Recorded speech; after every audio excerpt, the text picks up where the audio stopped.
ನಮಸ್ಕಾರ ರೀ ಎಲ್ರಿಗೂ ಹೆಂಗದಿರಿ ಆರಾಮದಿರಿ ಅಂತ ಅನ್ಕೊಂಡು ನಾನು ಆರಾಮದೀನಿ. ಮುಂಜಾನೆ ಅದು ಚಾದು ಕುಡಿದು ನಾಷ್ಟ ಅದು ಮಾಡ್ದೇವ್ರಿ.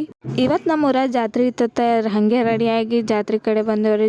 ಮತ್ತು ಹಾಗೆ ಅಲ್ಲಿ ನಾವು ಹೋಗೋಷ್ಟ್ರೊಳಗೆ ತೇರು ಹೊಂಟಿತ್ರಿ. ಹಾಗೆ ದೇವರಿಗೆ ಅದು ನಮಸ್ಕಾರ ಮಾಡಿಕೊಂಡು ಮತ್ತು ಹಾಗೆ ಮನೆ ಕಡೆ ಬಂದೇವ್ರಿ.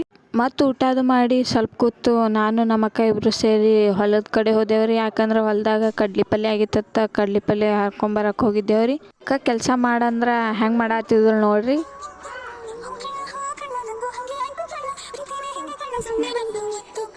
ಅಷ್ಟೊತ್ತಿಗೆ ಅಣ್ಣ ಕರಕ್ಕೆ ಬಂದಾರಿ. ಮತ್ತು 3 ಜನ ಸೇರಿ ಮನೆಗೆ ಬಂದೇವ್ರಿ. ಮನೆಗೆ ಬರೋಷ್ರೊಳಗೆ ಹಪ್ಪಳ ರೋಡಿಗೆ ಅದು ಕರ್ದಿದ್ದು ರೀ.